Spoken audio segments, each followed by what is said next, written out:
Ladies and gentlemen, we would now like to present to you and formally introduce Bob, Cos, and Arthur, the Play No Games podcast. It's your favorite podcast. When we talk about real life and exchange a few laughs, we sticking to our path. When you find understanding, just know that will never last. We ain't here to play no What's game. poppin', y'all? It's Cartier Bob. Crazy. Do y'all hear that new sound? Ooh, y'all ready for the full version to be dropped? But as you know, I'm CB. I'm Arthur. And welcome to the Play No Games podcast / show. Yeah, we stopped doing that a while ago. Oh, man, we got to give it nostalgia. Oh, man. And if you don't know, now you know. Like, comment, subscribe. It's easy. If you can't donate, we take follows. We take comments. So, without further ado, we're going to get into our, what do you call it?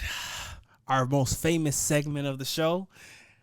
And I'm going to pass it to no other. Yes, sir. So there is a person in the middle. We're going to get to him in a minute. He's going to be a part of this segment. But we're going to start with the Play No Game segment. Yeah. It's positive, negative, informative. It can be anything about your day. All you have to say is, I'm ready to play no games about this. And show us how we do this. CB, yes. CB going to show us how we do this. Yeah. You know what? You know what? You know what I don't play no games about? I am Cartier Bob on this show. I know y'all don't like it. No. I know y'all don't like it, but that's what it is on the show. Because, anywho, I have to edit that out. And I've been editing it out the last 3 months. You know what? I'm tired of editing it out.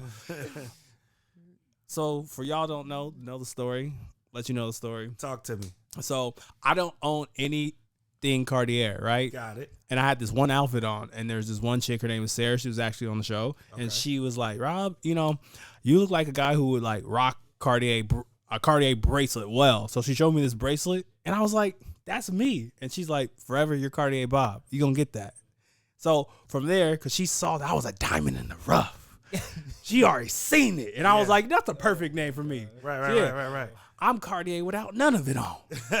I'm priceless. But that's why I'm playing no games. Speaking into existence, man. You might get a Cartier bracelet sooner than later. Yeah. Cartier Bob, I'm with it. All right, P. It's on you. Pounce. Play no games. Just something about my day, right? It could be Anything. Well, today I was at my university, my alma mater, and I used to play hoop, college hoop. We'll get into all of that here and throughout the episode. But it's been a few years since I really got down and hoop. I'll go shoot on the shooting machine or get some shots up. But this morning was the first time in a minute that I really ran and I was whooped. I was the game's still there, you know what I mean? Obviously a little bit bigger than I was back when I played, but the feel is there. That don't really go, but yeah, I was gassed quick. I had, hey, sub me out quick. But as the more I played, it felt a little bit more back to norm, but it just got me inspired to get back out there and running. I might go hit up a men's league or something because I'll cook them still. But I was playing with the young college cats, so they really out there running. You know what I'm saying? And I got to get back to it for sure. I love that. I respect that. I respect that, Because now I just talk about it. You know what I mean? I used to get to it. You know what I mean? Like I said, we'll talk more about that, but now, in my field of work, I just talk about the game. I just run my mouth about it, and that's cool with me, man. I still get to be around it, but I went out there and I tried it. It. And that's all I did was try it. My question is for you, because I saw this video and I have it saved in my save file, or it's these old dudes and they were still hooping and they're 80 and 70. Yeah. And I was it was so dope to see them still hoop. So I have a question. So it's not even a question. It's just I hope around 70 to 80, I'm still hooping, doing wild stuff with my friends. Yeah, for sure. I know tennis is a longevity sport. That's why I still play it. Golf is another one. But I really want for so much to play basketball. Yeah, nah, today I definitely was inspired. Like, I'm 30, you know what I'm saying? But really what happened was I had an injury. I had like a leg injury playing in the men's league, and I was cooking too. I had like 25. And I just never got back to it since. Part of it was like it happened right before the pandemic. Like a couple months before the pandemic. And then, you know, I just kind of shifted gears. It wasn't as much run happening during the pandemic, and a lot of the runs in the leagues and stuff are starting to come back. I'm pretty busy. Again, you'll learn some of the things I do today. I talked about it a little bit in the promo, but I've been, you know, like I said, I just been getting in there. I'll go to my college and, like, you know, get the shooting machine out. I'll get like jumpers up, but today it was like, all right, we really running. Yeah. And I felt it for sure. I felt it. I would have to say, I ain't playing no games about water toys, man. I need to get my game up with these water toys. I need to get me a jet ski. It's crazy because I'm at the park, and I took my dogs to the park today, out in like Meldrum Bar, if you've ever heard of it. It's like it connects. It's the Willamette, where the Willamette and Clackamas connect. And you know, all these fair-skinned folks pull up with their jet skis and all that. And I'm like, I don't think I know any black person with a jet ski. And I like had to really think about it. And I'm like, bro, I don't think I know anybody. Like, I need to get me a jet ski, like, for sure. Or just learn to swim, like my man's at the Montgomery. I know how to swim. I get the job done too. I fucking knew we were going there. My man showed me we didn't need no toys, man. We all just got to learn how to swim so we can get to it when it's time. Man, I know how to do that, but hey, he put it on a whole different level. Yeah. Oh, that's hilarious. That was dope. I'll just say the reason why we don't have jet skis is because we were more worried about the land jet skis, the Jordans. True. That's where we put our jet ski money at. I don't blame them. I'd rather have a nice pair of J's than a jet ski. Nah, I'd rather have a jet ski. Absolutely. I don't know. 100%. For one, I wear a size 14 shoes, so I can barely find any like clean J's in my size anyway. I can't just go to the mall on the release day of whatever number Jordans is coming out and be like, oh yeah, y'all got a size 14, because most likely they don't. They stop at like 12, maybe 13 every once in a while. So for me, it's jet ski all day long, because my shoe size don't really allow me to be a sneakerhead. So give me the jet ski, man. Yeah, I'm a jet ski person anyway. Shoes don't last. Jet skis do. I could keep a jet ski for 10 years. You can't really keep shoes clean like that for 10 years. I'm not a real sneakerhead, but like I would just say for me, maybe because, you know, I'm one of the brothers that don't swim well without life vests. Yeah. That's what I said. Learn. My man showed us the way, man. Montgomery Brawl. He showed us the way, dog. We got to get to it. I fucking knew this was gonna be a running gag 3 weeks on the show. I know it's coming. Oh yeah, absolutely. Oh yeah. Rightfully so, though. I will say, rightfully so. For sure. So we're gonna slide right into it. The one and only Mr. Everywhere. Pull up, you might see him outside. That's right. You know, Bay Area legend. For sure. You know, he put the Bay on his back. It's the big time, the voice of not only the Vikings, but also Pacific. I don't know what's their mascot. The Boxers. Boxers. Pacific University Pacific Boxers. My For bad. Sure. I still don't know what Pounds. a boxer is yet, but you know, A dog? I rock. A dog. I got a boxer. Yeah, but it's not that. It's a little more like ancient stuff that goes along with the actual mascot itself. Oh, okay. But Yeah. just Google it. Look. You'll get what I'm saying. It's your boy Pounce. Glad to be here, man. Man, it's been a long time coming, man. You a big time out here. Man, you know, I'm trying to, yeah, man. I appreciate the applause, man. I appreciate the applause. But nah, man, I like what y'all doing over here. You know, I reached out to you a little while back, and, you know, I just been paying attention to what y'all doing. And I just support anybody that's like podcasting independently, especially when it's brothers. So I'm like, man, let me come sit down and chop game with y'all, man. Absolutely. Like I support what y'all doing. I support I guess you could call it the sport of podcasting. So for me, like I'm right at home. You know what I'm saying? So I'm glad that y'all got me over here, and I know we've been trying for like a few months now, but we finally were able to make it happen. Man. Time. That's all it is. That's all it is. It truly is. For sure. We gonna roll right into the first question. Who, if you were to describe yourself, who is Pounce? Woo. Pounce is a lot, man. Obviously, you know, on a professional level, you know, I do a little bit of everything. I kind of talked about it in the promo, but I guess I would say a journalist, a DJ, somebody who loves music, you know what I mean? I'm very social, somebody who tries to be as social aware as possible. You know, I got an activism bone in my body as well.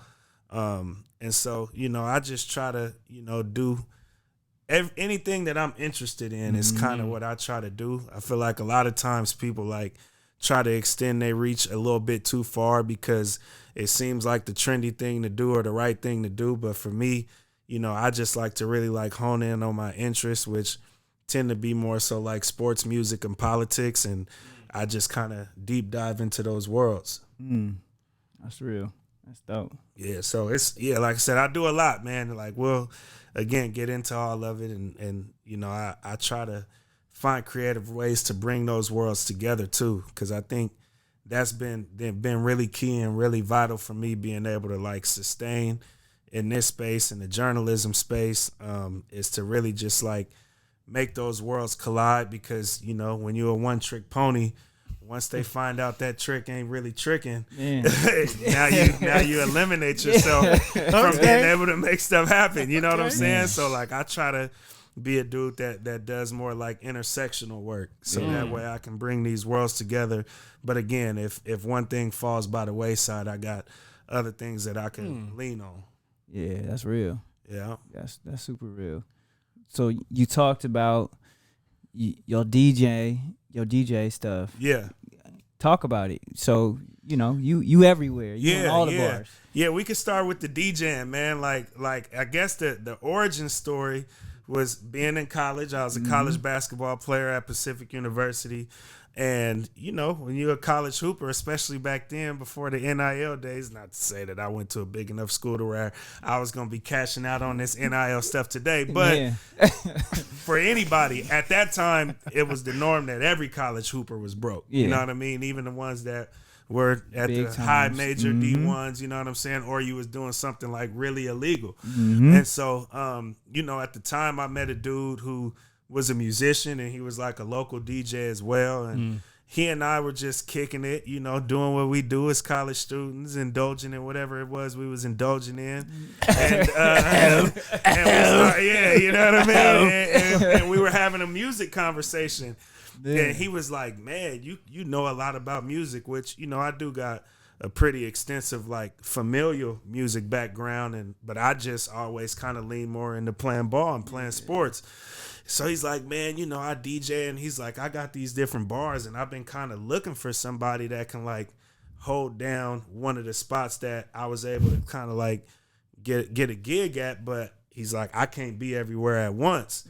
And so I'm like, all right, sure. Like I could use a couple dollars. I could use a little $50, $75 for 3 hours, which is a joke now in hindsight. You know what I'm saying? But he set me up. He already like had the sound system. He had, you know, one of those old school computers, and he had like, it wasn't even a real DJ software. It was more of like a KJ software. It was called Dex 3. But what I mainly needed on that was I didn't know how to like transition or none of that stuff yet. And it had like an auto fader that allowed you to transition from song to song. So didn't matter the BPMs, didn't have to beat match, didn't have to do none of that. But I had a good ear. I always had a good ear for music. So all I had to do was click that auto fader when I wanted to transition from one song to the next song. And I started finessing gigs like that. Like, to be honest with you, I started finessing gigs. Like, I had we would do like on senior projects there, senior capstone day. Like, I had the local bar. All the seniors, after we all did our presentations, would come to this bar and we would pack the bar out. So for the bar, it was like we in the middle of nowhere. We in Forest Grove, Oregon. They don't usually get no business anyway. So this is the most people they've ever seen in their little pool hall. You know what I'm saying? And so, like I said, I was finessing it. And then I had an inquiry from two people that I went to college with that ended up getting married, and they was like, man, for nostalgic purposes, like, we want you to DJ our wedding. And so again, I'm like, well, I got this little system that I used to use back then. They like, man, we were dating and partying together in college to you DJing, so we want you to DJ our wedding. So so I do that. It's probably 2018, somewhere around there. So I do that. And then, I went from DJing in Forest Grove to then DJing in Hillsboro to then finding a spot in Portland. But again, this entire time I hit like some other spots where I was like KJ at as well. But during this entire time, again, I'm rigging it. I'm finessing it. I'm not really DJing. I just got a little controller and I'm acting like I'm DJing, but really I'm just clicking this button. I'm fading from one song to the next. You know what I'm saying? But so then I started, but people really liked the music I was playing. Yeah.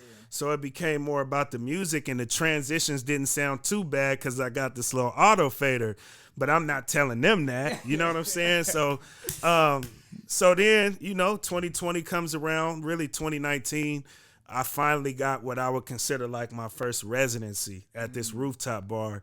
And I'm still using my own sound system. I'm still using this little Dex 3 situation. And it's working. It's still working, right? And then like 3 months into the residency, March of 2020, pandemic hits, everything shuts down. All the gigs go by the wayside. And so then, D-Nice, I was inspired. D-Nice started doing the Club Quarantine on Instagram. And I'm a big like R&B and neo soul guy. And so I was inspired by what D-Nice was doing. I knew another dude who's like 20 years older than me, was a retired DJ, but he had like all the equipment I didn't have. And he was like helping me do a like Instagram live stream and a Twitch stream, and I called it neo social distancing. So it was like, everybody's talking about social distancing. I love neo soul. I'm calling it neo social distancing, and I'm just going live. I have whatever concoction I got, whether it be wine or whatever else. People would hop on live with me. They would drink with me, make requests, whatever the case may be. And, but I'm still using Dex 3. I'm still rigging it like crazy. God. But it was like that's the hilarious fact that I had access to this dude and he actually really legitimately knew how to DJ. I'm like, man, like I got people that's interested in what I'm doing. Like, man, just really show me the ropes. His name is Tone, by the way. Shout out to Tone. And he was the one that taught me how to actually DJ. I went and purchased Serato and got the real software and just like, and I had time on my hands because there was no gigs happening. So I was able to spend a lot of time just practicing. And then, summer of 2022 was kind of my coming out party where I just showed up and I really was getting down a little bit. And now I'm just keeping it rolling. You got the little machine just in case. You're just like, in case. Just in case. Just in case. Nah, that machine's long gone, man. I'm not gonna lie. One second, yo. Yeah. No, that machine's long gone, man. But like I said, still, it was just like, I faked it till I made it in a sense. And I'm not saying that I'm a famous DJ, but it's definitely, I got 3 residencies now. I'm DJing, like 3-4 times a week. And it's become what I do in a lot of ways. So, I faked it and acted like I knew what I was doing, but I was just clicking that button, man. but now I can get to it, though. You know what I mean? I can get to it a little bit. Still got a long way to go, but I can hold a gig down for sure. All right. So I appreciate you saying that. Like, in this day and age of like authenticity, where where it's like it's really good to like have those moments where like because people always have to think that you're like so perfect. So I really appreciate you sharing that because like everyone thinks like everyone who like makes it or this thing where like people they had their options for or sure. It's just like the persistence of like failing, like getting back up. Fall down 7, get up 8. The Denzel line, and like it takes like a high level of vulnerability to like say that. So I appreciate you saying that, man. Well, honestly, it was like how it kind of worked out was like, and even still to this day, I kind of operate by this motto: is I try to undersell and overperform. So like, I wasn't telling like venues like, oh, I'm using this little janky system or whatever, but it was like, like if I'm talking to other DJs, I'll be like, man, I don't really know what I'm doing. I'm not about to, like some people would inquire about gigs that I knew was just above what it was that I could do. But I would turn them down because it's just, they heard me wherever they heard me at. And it was like, it sounded good, but I know in my heart of hearts that I'm not doing the real thing. So it was like, instead of going somewhere and then finding out like, oh, you're not really a DJ. You was finessing. You was, finessing this whole time. I just would like turn gigs down and just stick to the gigs that I know that I can use my little rig system and that will work at. But then, once the pandemic hit, and like I said, even on social media, when I was doing the Instagram lives, like I would get a bunch of people to come into the lives, but all I had to do was click that little button and they never knew it. You know what I'm saying? So, but it inspired me. It's like, man, if I can get all these people to be interested in what it is that I'm doing and the music that I'm playing, like, let me try to take it up a notch and try to do the real thing. So, I just sat and took those couple of years to really like, because, Instagram start catching on, all the copyright laws and stuff start coming in. They start shutting my lives off. You know what I'm saying? And now I'm going on Twitch, but it ain't the same. I got my followers are all on IG. Everybody not transitioning over to Twitch. So let me just sit down and practice, man, and really just kind of, get my chops up a little bit. And like I said, it was kind of like a coming out party for me in summer of 2022, and I just been keeping it rolling ever since. All right. Yeah. I think that takes a lot of humility too, to be able to say like, nah, I need to practice. And instead of like, oh, absolutely, I can go show out, which you probably could have. But on the flip side of it is like, I want to work on this craft so well that when I do show out, you gonna know. Right. And so I think it takes a lot of humility to be like, nah, I'm gonna let someone else take that. For sure. So I respect that. That's dope, man. That's it. So let's do a pivot. Let's talk about something that it really didn't take that much practice for you. Yeah. It's just something you're born with. Your activism. Now, what really caught my attention is your connection and your involvement with StreetRoots. And I feel like a lot of people really don't know what that is. And, even though a lot of people, when they look at me, they're like, you're not from here. Sometimes I'm like, you right. Because I just got that Bay Area in me because, my family's from the Bay Area. Right.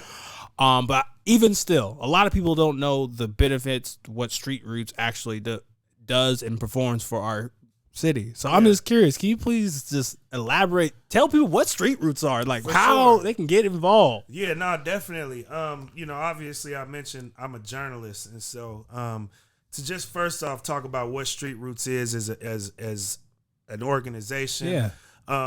We publish a weekly newspaper, and it's a low income opportunity for people that are unhoused to be able to earn an honest income. So a lot of the coverage is more, social justice type coverage. Although there are a lot of people that are unhoused that sell the paper, one thing that we try to really like steer away from is that we've kind of became known as like the homeless paper, if you will. But we're not that. For one, it's not just for homeless people to sell. Like there's other people that are housed that sell the paper that may have, other social issues or whether it be mental health or their inability. Some of it could be a criminal background. We're a low barrier income opportunity for anybody. So like if y'all wanted to go pull up at Street Roots tomorrow and go through orientation, we're not going to do a background check and we're not going to turn you away. You know what I'm saying?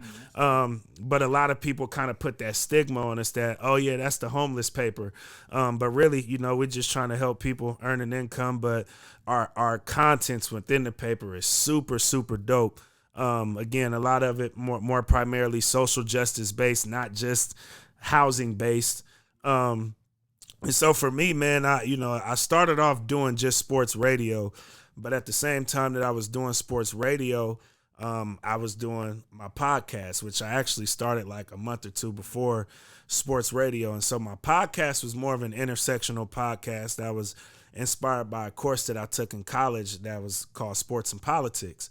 So like all the topics that we covered in this course was just like intersectional topics. So it would be like, and this was at the time when like the Kaepernick stuff was just beginning.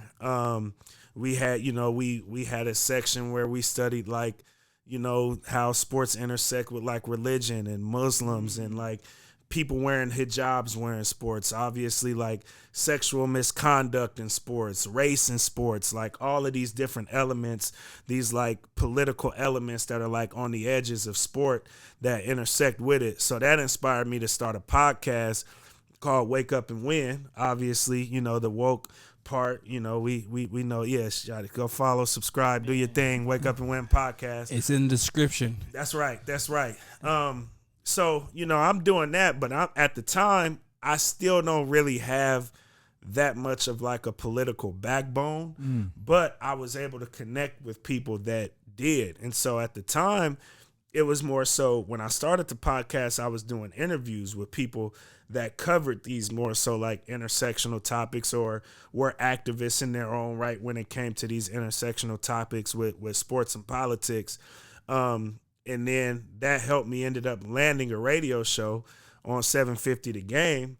And then, I did that for about 6 months. I get laid off, you know what I mean? Like I felt like I was at the top of the mountain and then I took a nosedive and got laid off. So from there, it was like I had to pivot. And I knew I would always be able to like find my way in sports. I'm a former athlete. You know what I'm saying? I felt like I was good and I had a lot of people around me that encouraged me to kind of keep going in the sports broadcasting space. So I still do that. But I was like, man, I'm doing this podcast, which is now really all I got. Yeah. And it's an intersectional podcast. How do I take it to the next level where rather instead of me just interviewing people that's doing this kind of political activism work that has also a sports background, how do I start to get myself involved in the politics and start to kind of build my own kind of activist muscle, if you will. And so, I ended up connecting with StreetRoots. I started off as just a freelance reporter at StreetRoots. And so I would write stories about that intersection of sports and politics because I was a journalist. And then a position came open to be the coordinator of the vendor program. The vendors are the people that sell the newspaper. And so I was jobless at the time. I was enjoying what I was doing as a writer for the organization, but I wanted to take it up a notch and do more than just write about it and cover it.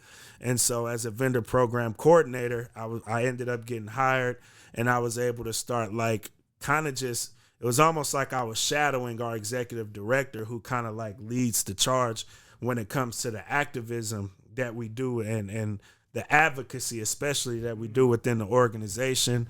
And then from there, I went from coordinator to manager, and then from manager to now vendor program director. So now I lead along with our executive director still. We kind of steer the advocacy element of the organization and really kind of lead the charge and get involved in doing a lot of the political advocacy, especially for people that are unhoused. And obviously, we get our vendors involved in a real way in that as well. And with me being a director over that program, it's just been, it's always something to advocate for when it comes to houselessness in this market. So now, I feel like I got a little bit more of a political backbone, but still was doing the sports broadcasting and the live in-game broadcasting, still doing my podcast, obviously.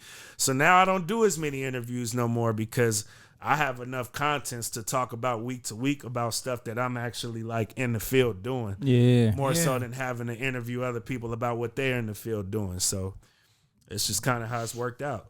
So you've almost done like a complete flip to, instead of interviewing the people that are on the ground working, you are now on the ground working. Right. And they interviewing you.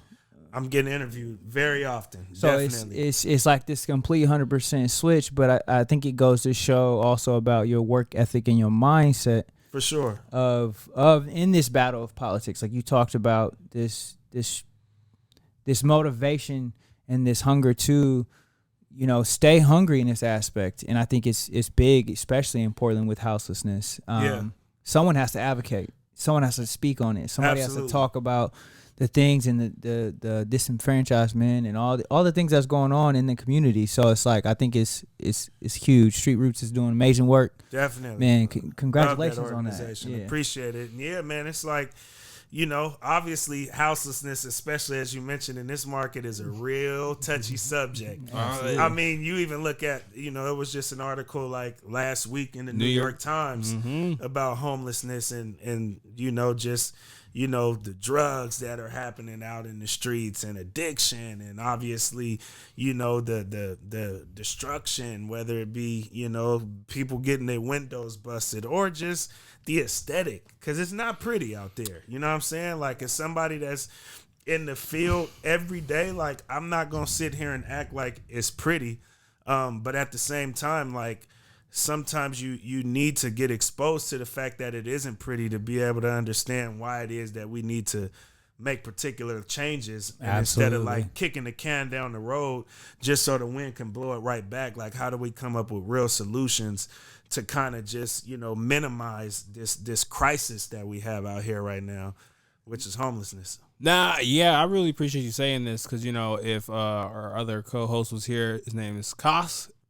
We kind of talk about that a lot here, and like, we joke and and have our like rhymes and reasons, but I think the last time we were kind of talking about it, we were talking about how I think they rescinded I think it was a presidential law that was going to go on the ballot for more like passing out more like harm reduction type of options, and like we were like making jokes, but like I like to have the joke be more serious, or it's like we're to the point where we need a sustainable system where Definitely. Like it is something where like in my humble honest opinion, I think we can't even do harm reduction tools until we have like a staple system where we know where we're gonna put the houseless people. Whereas like, yes, the aesthetics, but like, where are these people going to go? Because we're leaving a lot of things up. Because in my opinion, I just feel like harm reduction tools are just like extra aesthetics to something that's already working. For sure.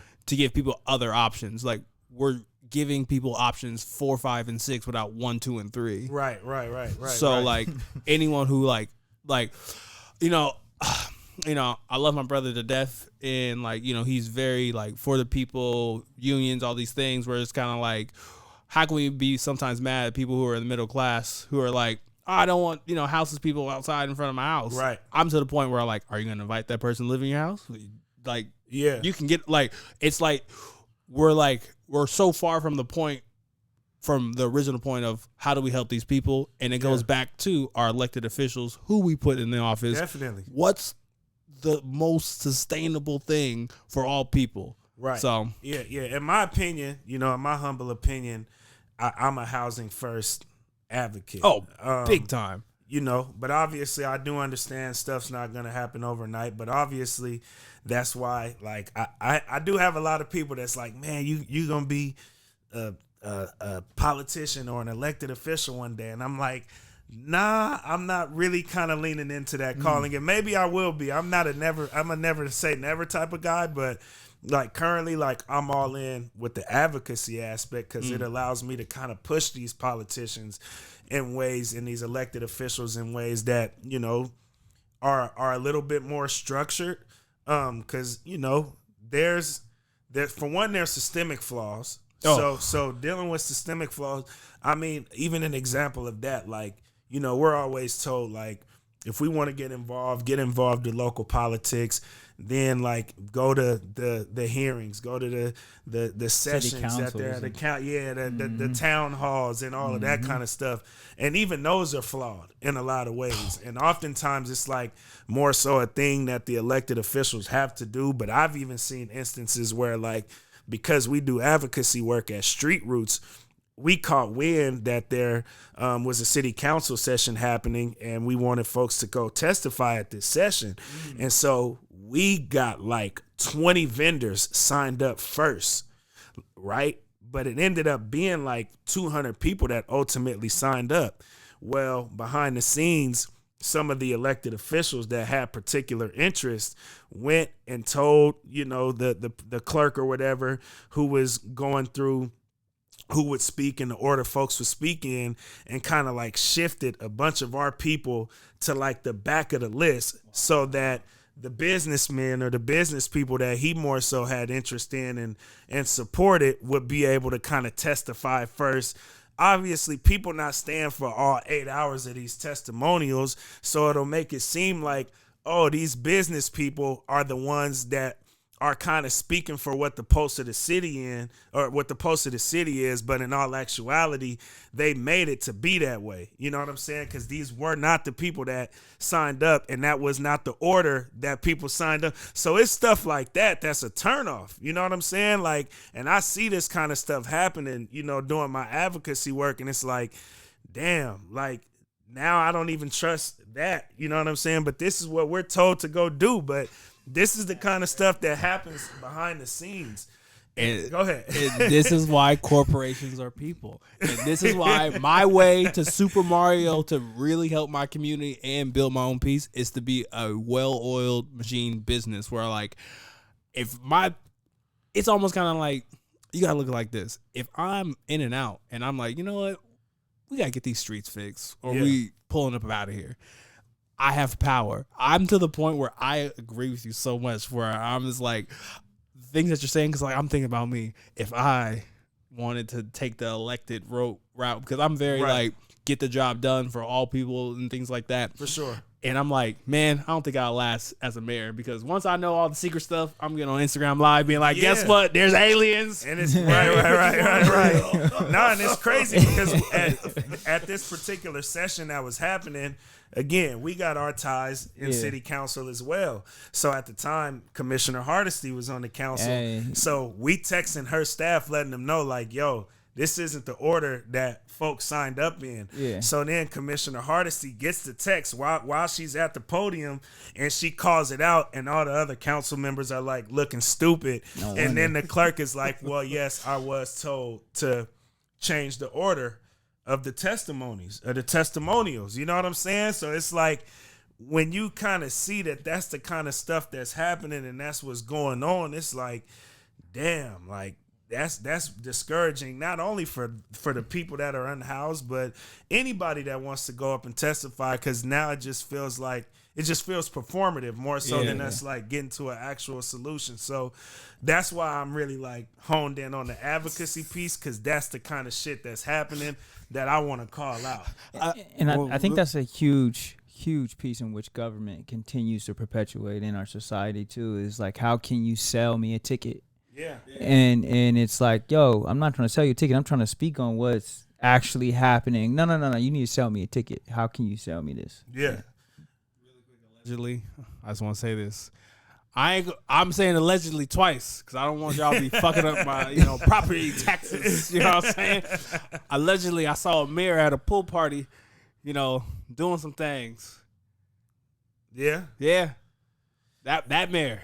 Yeah, I believe it. Yeah, for one, they people. Yeah, absolutely. You know what I'm saying? For one, they people, and that's part of the reason why, like, even with that New York Times article that came out, right? It's like, man, I saw so many people that were housed that were complaining about open air drugs, if you will, and that the fact that drugs are legal on the streets, that I know do the same exact drugs in the crib, in their but in their own four walls, as these people do out on the streets. He has so much to say about the drugs that people are doing on the streets. Like, but it's like, y'all, if you know what I mean, if anything ever comes down to y'all getting y'all door kicked in, like, y'all gonna lean into that measure too and say, oh, well, the drugs are legal because you don't want to go to jail. You know what I'm saying? So it's like, it's just a lot of stuff where, it's you know, even with the, you know, with the vandalism, we use that as another example. Like,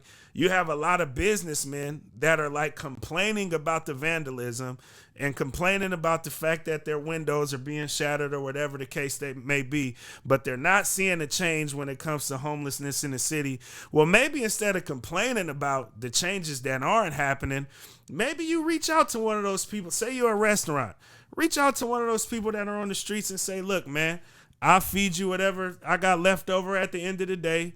Sleep in my doorway, so that way if anybody try to come here and vandalize the property, you own it. Yeah. You know what I'm saying? Now your property not being vandalized. You got security. You're helping somebody out, you know what I mean, from a humanitarian level, and it's not just you complaining about a situation that clearly is not getting fixed. Like, the crisis is still here, and in some ways it's still growing. So it's like, it's just a mentality thing, I feel like, for a lot of people that's like so backwards, where it's like, I'm not as worried about vandalism if I know, you know, Joe from around the way is going to look out for my spot because I take care of him. I scratch your back, you scratch mine. But it's like, Slim Jimmy. Instead, you're just going to complain to the whoever, and then you're going to get your window busted right over again because you're not connecting with this community that's out here that could potentially help you from not having what you complaining about happen right now. You know what I'm saying? So it gets deep. It gets deep. I could talk about this all day. Oh man, I think that's big. What you said is scratch my back, I scratch your back. Yeah, and we've lost that. We lost it. It's gone. We have lost that sense of helping one another out, even if it doesn't get something in return. Sure. It's because I think, especially here in Portland, you see it a lot, and it's like I want mines, and it's like, yeah, you want yours, so I'm gonna take it, and that's how people are right now. Is you want yours, okay, I'll just take that. Man, I'm gonna tell y'all a story that I never told before, and again, obviously, I'm a director. I work with a lot of these people that are unhoused and in the streets, and I've had some vendors even tell me, like, because we're giving them a low barrier income opportunity to be able to make some money, and I'm the director of said program. They like, man, you don't even know, like, you're the most protected dude, like, in Portland. And I didn't really get what he was saying when he said this, right? And so I'm like, oh, yeah. But he's like, man, I'm telling you, you're the most, he's like, you helping get money into people's pockets all out here on the streets. Like, we'll do it all for you type That's situation, dope. Right? So going to this story, I had a situation where I dealt with vandalism, in the downtown area, and I had my car window busted. And so I get my car window busted, and what's the first thing you think everybody, well, let me report this to the police. I call to go report it. Hey, man, I got my window busted.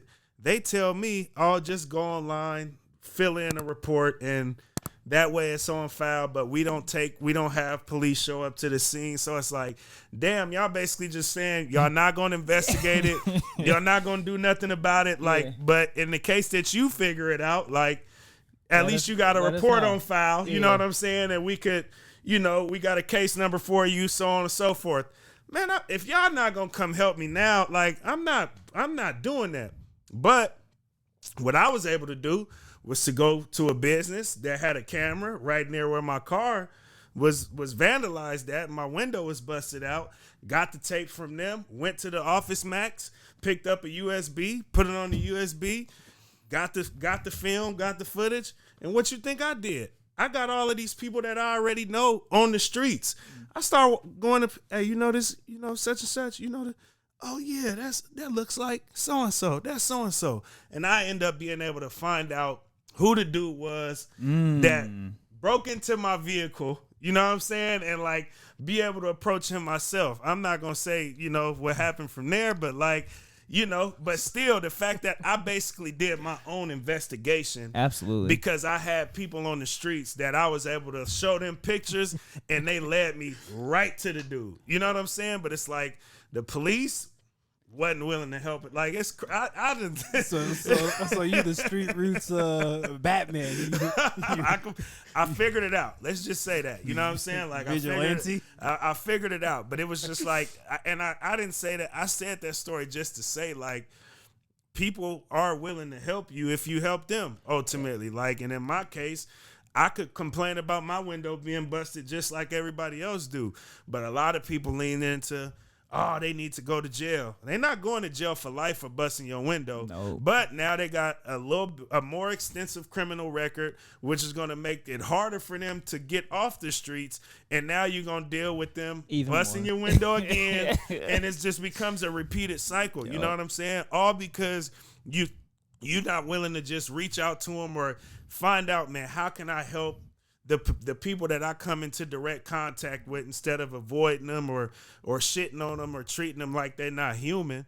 And now you receiving the back end, which is obviously not so great. Like I said, I'm just using vandalism as an example, but it's like it's just it's a backwards mentality for a lot of people out here. A lot of rappers talk about that, right? Like they talk about the police and how if you was in the community, you would understand the community. And Right. I think it goes back to what you're saying. Like, people complain about the community so much, even when they're in the community, not realizing the people around you just need help. Like, just help them. And you might get the reward of you just helping them. And you might see some difference in the community. And I think for me, that's a huge thing that coming back to our community that I hate so much that we do is when we make it, we leave. Yeah. And I understand aspects of it, but for me, it's a huge negative because you're taking away your ability to give people resources out of the community. So everyone left in that community is still going to struggle. So now you're not giving people opportunity. You've created more struggle, even though you've got an opportunity. It's crazy you say that, because that's one of the biggest problems that not problems, but it's something that I deal with personally, because I live here in Portland. You know, you mentioned earlier, I'm from the Bay Area. Yeah. And so I've been able to, you know, I'm far from where I want to be, but like I've been able to do things in the community out here and like make way for myself in this community out here, which I'm 1,000% grateful for. But always in the back of my mind, it's like, man, but my nephews is back home. My sister, my family, my friends, the people I grew up with is back home.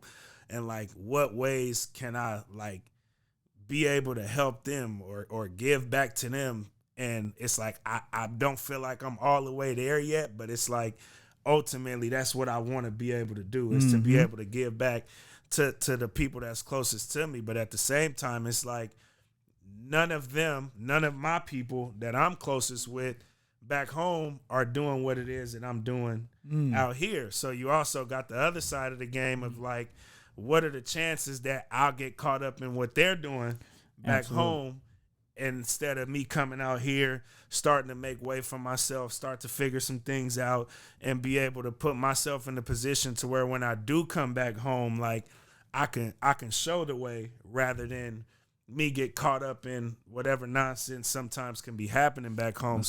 That's definitely been a challenge for me, bro. Is trying to like figure out like when and how am I going to be able to really, really give back and make a difference to my hometown, you know, which I will always love because it made me who I am in so many ways. But it's a hard thing to figure out, because I also felt like I needed to leave there because I saw the path that I was going down while I was out there, and I needed to kind of get out of it. So it's a tough one. I got a tattoo on my arm that it's a Western African ideology, and it's a mantra. It's the Sankufa bird. It says, "Go forth and give back," and that's the mentality that I always carry myself with. Yeah. Because you have to go forward in order to actually be able to have something to give back. Right. And I think what you're saying is a perfect example of that. Like, you had to step away to realize what you can see that I need to give back. For sure. And so, like you said, it's just about timing, man. And it's about being able to have something that you can wholeheartedly be like, look, I need to give this. Right. And this is how I can do that. And that's always been my thing. But for me, it's frustrating watching people who be successful and move off and never come back and watch their city struggle, watch their street struggle, and talk about how much I'm from this, I'm from that, Right. but you're not helping this or that change. Yeah, no, for real. One of the best moments I had a couple weeks ago, I went back, one of my good friends, his name is Jason Verrett. He and I went to high school together. He's an NFL veteran.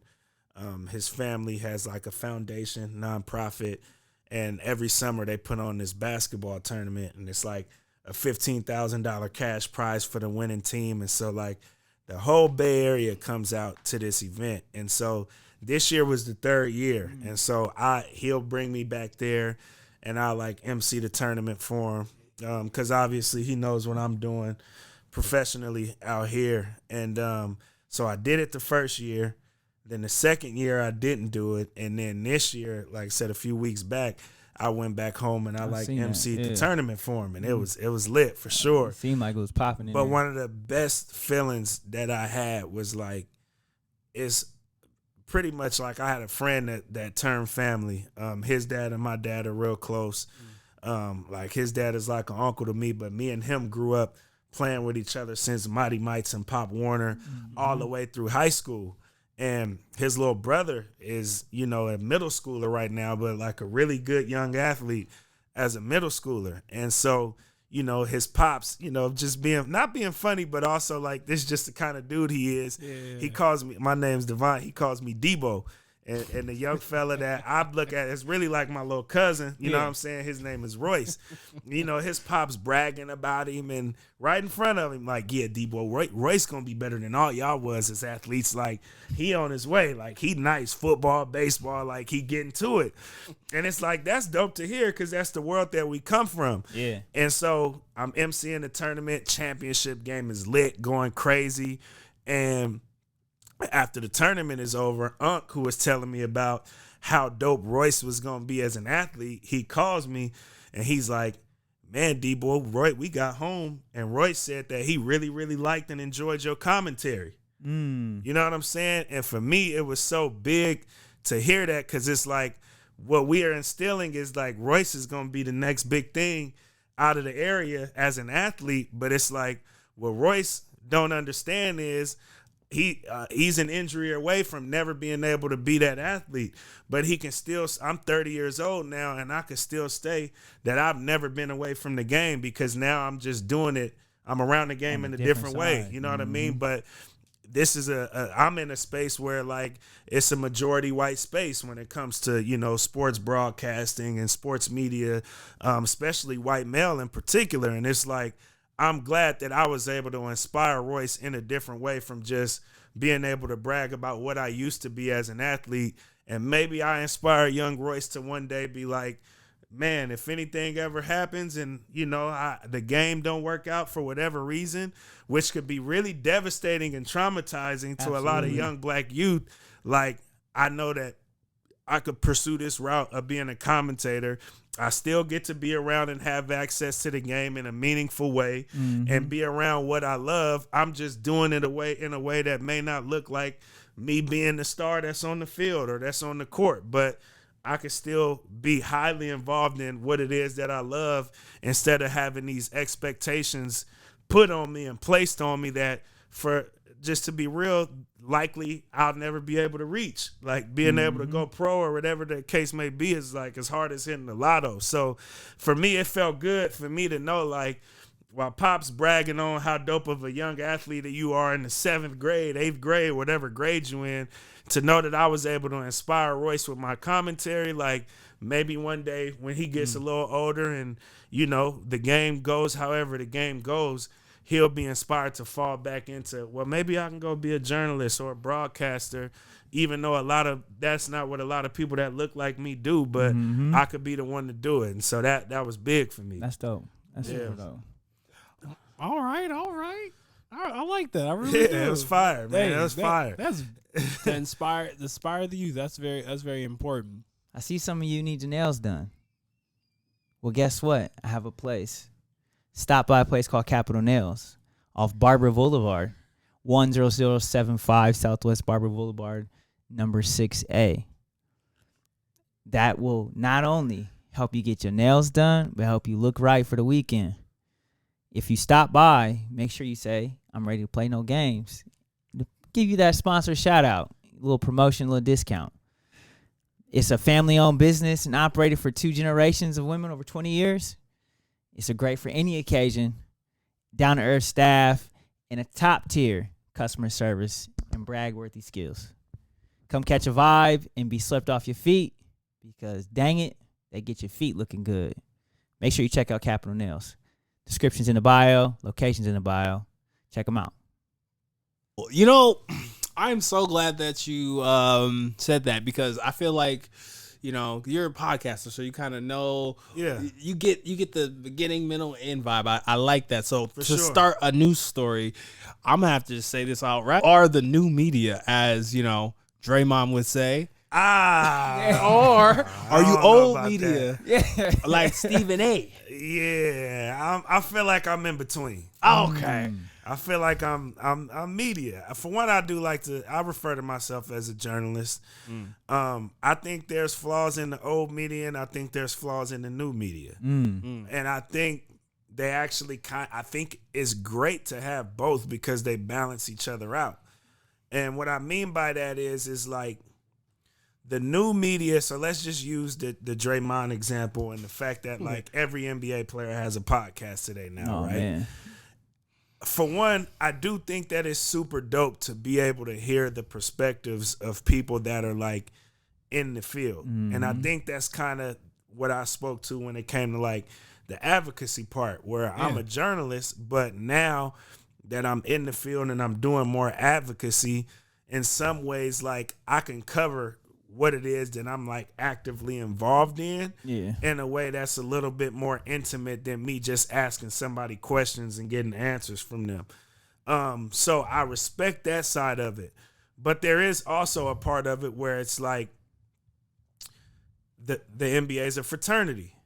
So we're not going to always get the real from Draymond, and there's certain questions or topics that's going to be avoided from these athletes because they're not going to out each other. They're not going to mess their money up. Exactly. You know what I'm saying? They're not going to mess their money up. They're not going to out each other or any of those things where you need somebody like a Stephen A. Smith or somebody that's a journalist that are going to ask the hard questions or that are going to ask the unpopular questions or give the unpopular opinions to give that balance where we can get a legitimate reaction from these people that are the subject, but that are also now media that they won't touch at all in their own way. So for me, you know, I like to say I'm just media, but again, there's also flaws in the old media as well, where Stephen A., I feel like, to use him as since you use him as the example of old media, I personally feel like Stephen A. is at an interesting crossroads right now because Stephen A. has for a long time had to adapt to an industry that doesn't particularly look like him or identify with him. Interesting. And so with that, he's been able to make it so far in the media space, adapting to their ways. And he's often tried to tell the people that he does identify with, well, this is how I got here by doing things this particular way because this is sort of the way of the industry. So you either get with it or good luck. You know what I'm saying? And I feel like because we do now have the influence of the new media, everybody has a platform now. That old way of doing things and what the media used to look like that Stephen A. sort of adapted to that led to him being as successful as he is now is kind of dated. So he's almost trying to like backtrack in a way to where it's like Stephen A. is just now doing a podcast. I've been doing a podcast for 5-6 years. Ain't no way Stephen A. shouldn't have been doing one for 5-6 years, but he just launched one a couple months ago. But I think it's because he's seeing the way that the landscape of media at large is changing. And so now he's almost playing catch up in a way.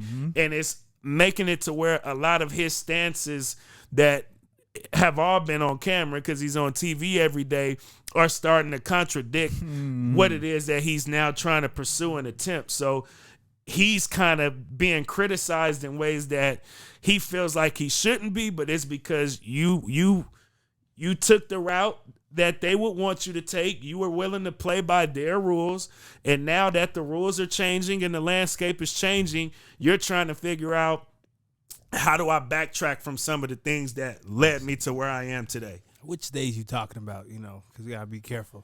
We don't want to get Jamie Foxxed, okay? Which days? Which days, yeah.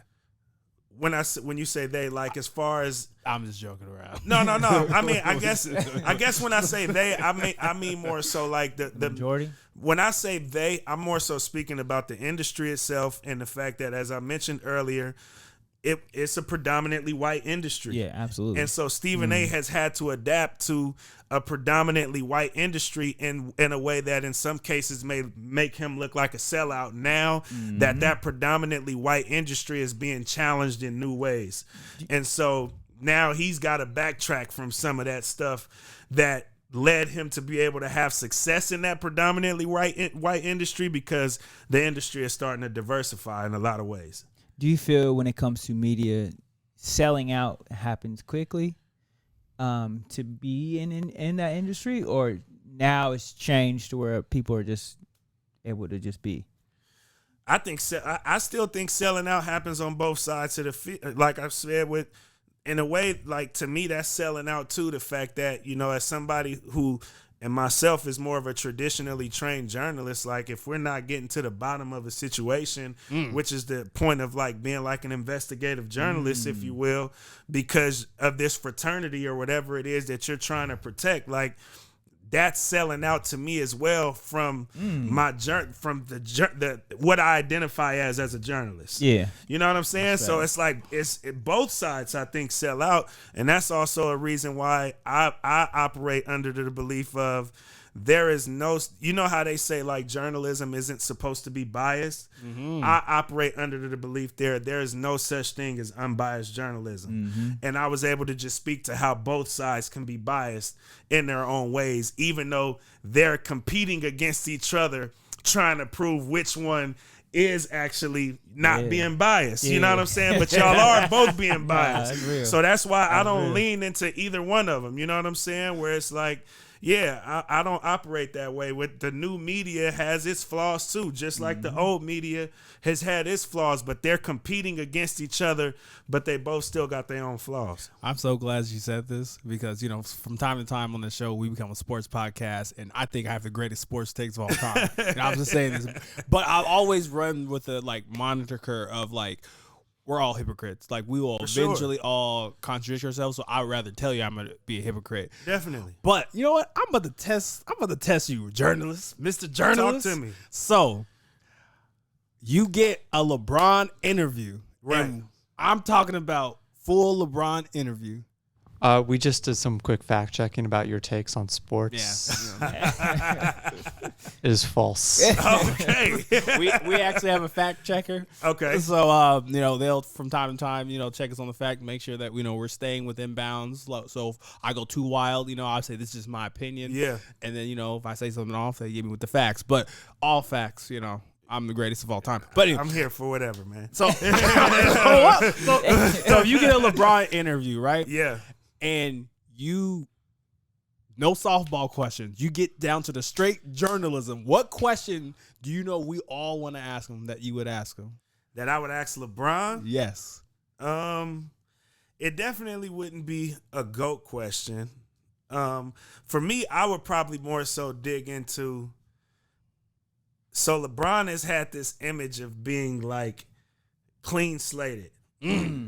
I don't think no human or no individual has that clean of a slate. Oh, he a journalist. So for me, I would ask LeBron, let's get human here. Like, what has been, and it doesn't even have to be something that you've actually done that's dirty, but what's a temptation or something that you fight against that goes against this narrative that LeBron is just the perfect guy because he kind of gets viewed as like the perfect athlete. And so, like I said, it's not just like what act. I don't even particularly need you to tell on yourself, but it's like, come on, man. Like we all got our like, you know what I mean? Like We all what's a temptation that you have to fight against that goes against the stigma of LeBron being the perfect human as well as an athlete? ESPN, y'all laying people off. Y'all, I found I'm a tune in. Skip, you need somebody next to you. Yeah, yes, sir. I was really testing you. Yeah. I'll just say this, and they know this, and I know you about to say something. They know this. We're like, I know KD. KD's one of my favorite players, but I already know he do suck as shit. So my thing is like, I'm not a blind follower. I'm just like, come on, KD. I wish you would have done something different. Right. And like, I would say that stuff to his face. Like, I would never compromise. There's stuff I've said about, like, I think Lillard should be doing this. If I met with him across the way, to keep it the G, I'm going to say the same thing to your face. For sure. I respect the shit. Because I was going to say, is he a journalist? Because Draymond would never ask him that question. He wouldn't. But that's the point that I'm getting at about the fraternity. Yeah. Even another thing that I was very critical of Draymond about, Draymond, you got the #1 sports podcast in the world. How long did it take for him to say anything about him in the Jordan Poole incident? He stopped the whole podcast and just avoided it. I understand why.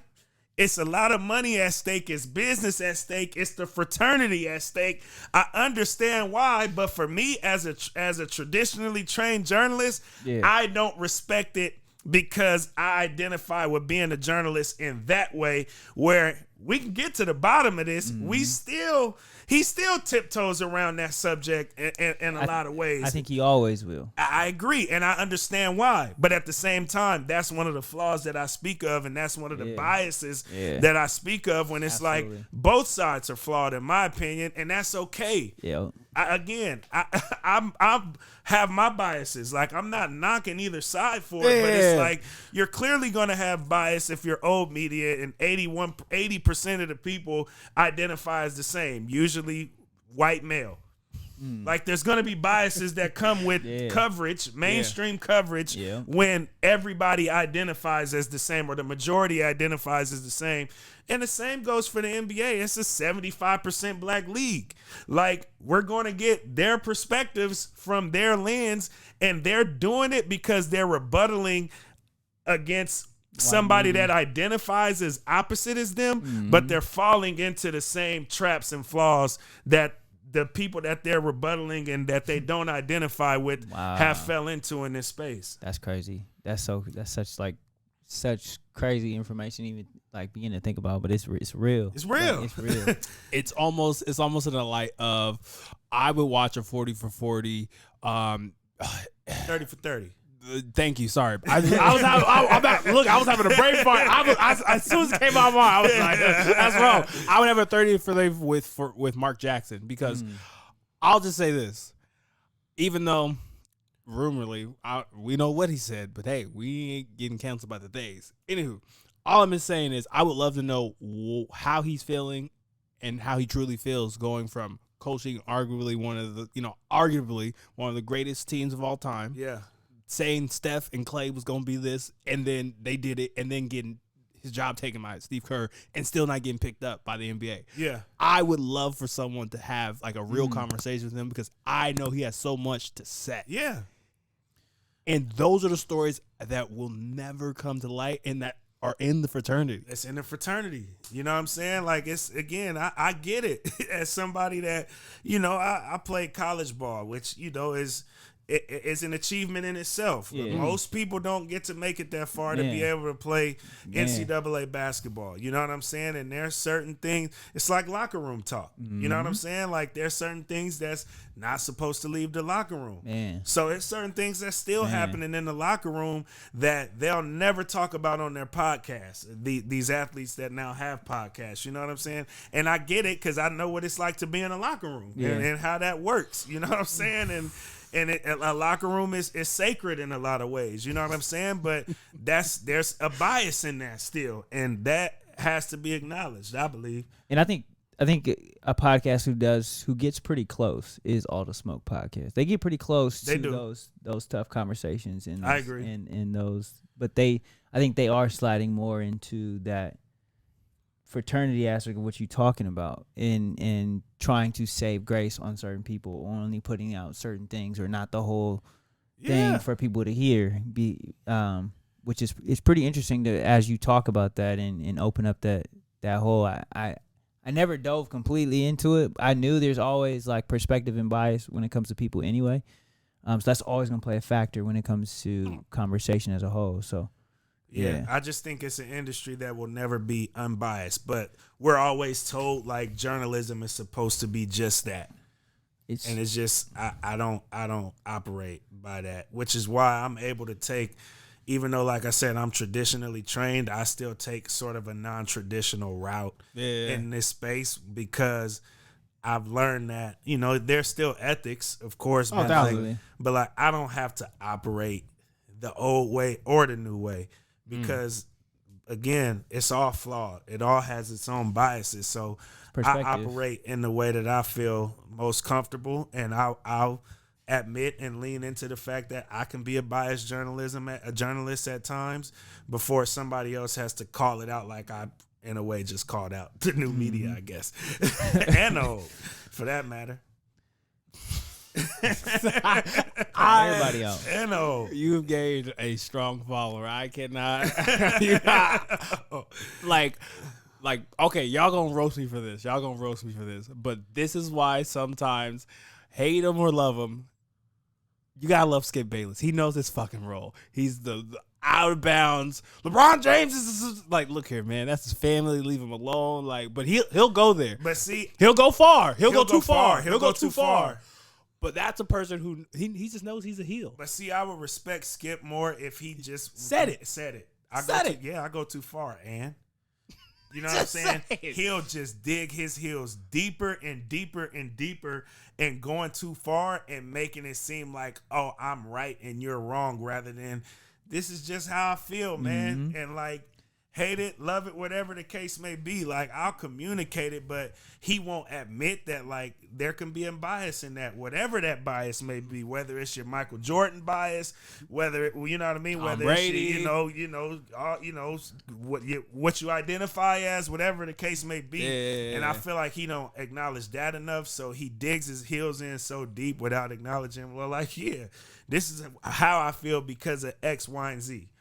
I think it's societal fear of not being able to go back on your word of saying something. And it's like this apology factor. Like, we want to like say something and then be able to be like, oh, I apologize for this. Right. And I think it shows prevalence huge in media, to where people just, they don't speak their full mind. They speak part of it. Yeah. And so you get a gist of what I'm saying, but you don't get the full aspect of how I actually wanted to say this. Yeah. And so I think, like y'all talking about Skip, and that's where he is. He's like, let me push the line, but I want to be able to, I can backpedal and apologize or say this No, I really appreciate that you brought that up. And like, we gotta go into like early like childhood. Like, I don't have kids, but it's almost kind of like in the sense of like, when people like talk about like, we're talking about community, we're talking about role modeling, I feel like a lot more people learn from what you're doing rather than what you're saying. And it's almost kind of like, if you see your parents or you see someone you look up to, you'd be like, you know what, I blew that layup. If Ben Simmons was just saying like, yeah, man,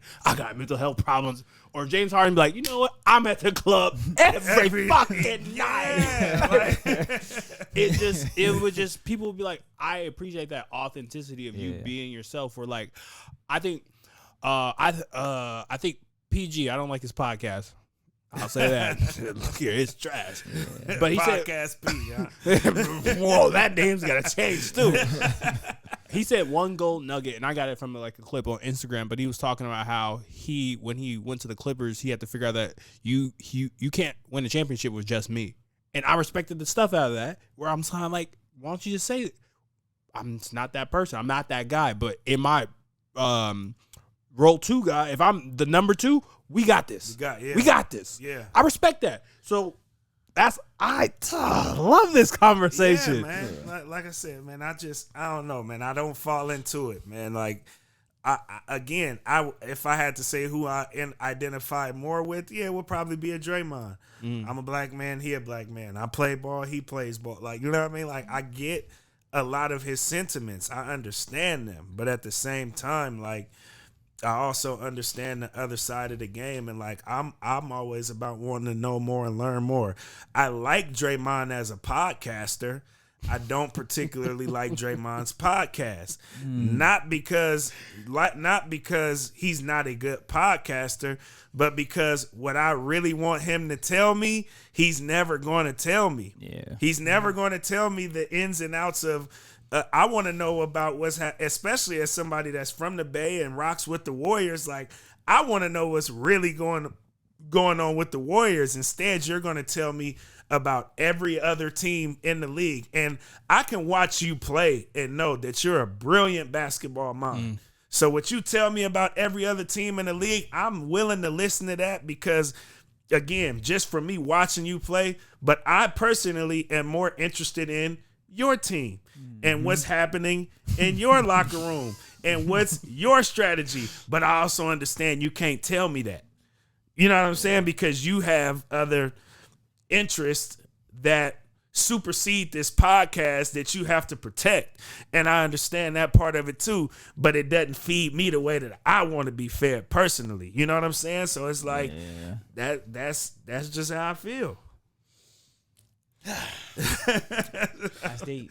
That's just how I feel. You know what I'm saying? Because I care about your team more than I care about what your take is on every other team in the league. But I'm never gonna get the in-depth truth about your team, and I understand why, but still doesn't work for me, particularly as a consumer. Ooh. And that's my choice to make, baby. we might have to have you on a mid-season during the season because man, we can do this anytime, bro. It's gonna be fun. Please, we can do this anytime, man. You could tell I just have fun with it. I just like to kick it and talk about it. Ooh. I mean, it's big, especially your mind. Your mind is especially the journalist aspect, the basketball aspect, and just how you attach it so much to just the game.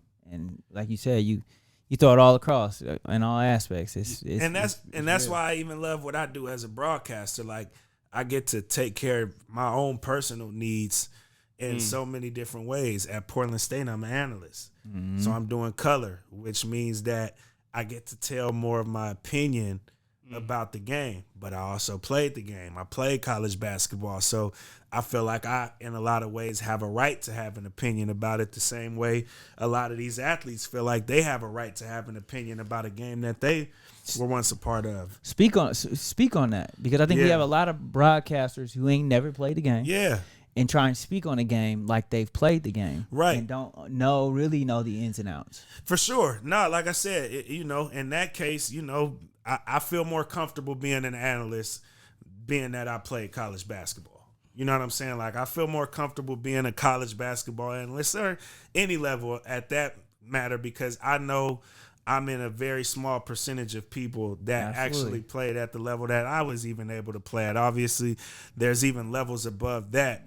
But then at the same time, I went to school for journalism. I went to school for general media. So at Pacific, I do play-by-play.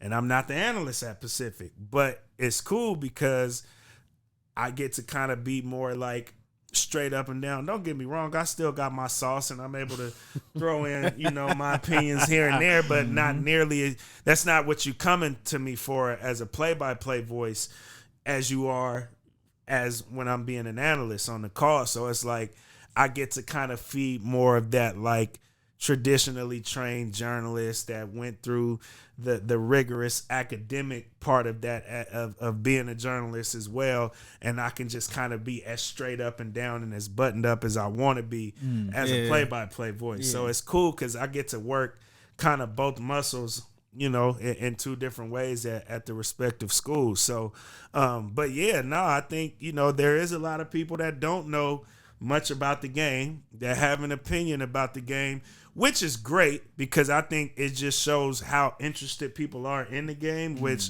in turn will ultimately probably be better for the economics of the game. So I don't knock people that don't play the game or haven't played the game that has an opinion or a take about the game. I invite all to have an opinion or have a take about the game.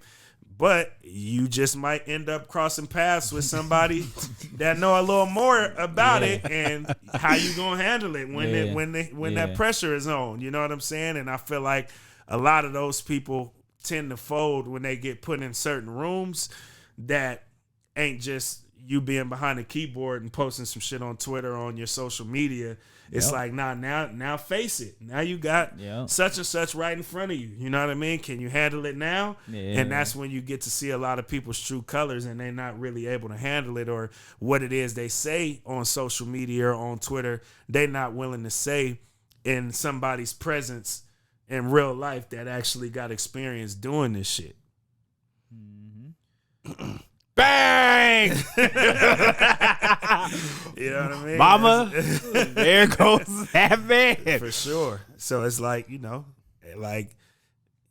lot of people are bold in places that they can be bold. But when they get in the rooms that, all right, be bold in such and such's face who you've been talking shit about and name calling Alabama. You know what I'm saying? Like, you know what I mean? Like, you've been name calling this dude, talking about how trash this dude is and all of that. And it's like, you fucked around and got yourself in the same room as him. Are you going to keep that same energy? Because if you're not, then I sort of kind of lose respect for whatever your take is, whether I agree with it or not. Well, I'll keep it a band. Russell Westbrook, you cost me some money, and you cost KD some championships, and I'll tell you that to your face. If you tell him that to his face, respectfully, I have no problem with you having a take. But if you're not willing to if you're willing to say that on this podcast, but you're not willing to say that to Russ face to face, then that's when I have more of a problem. I've been a Thunder fan for a while, so I think I've earned my stripes to be like, look here, man. I get it, but I will say this: I don't condone them talking about your wife and your kids. For sure. But I'm gonna talk about some of the wild plays. I'll tell you about that. But Young Russ. Young Russ. I'm not gonna say James Harden holders, but Kendrick Perkins, he needs to come off that Thunder series is a different Big Perk. Big Perk call us and them refs, but that's all I'm gonna say in that Heat Thunder series. I remember that. I broke a lamp. Well, I got a lot to say about that series. I feel it. Man. So as we turn the page, man, this is something that we definitely got to continue to do, something we got to continue to have.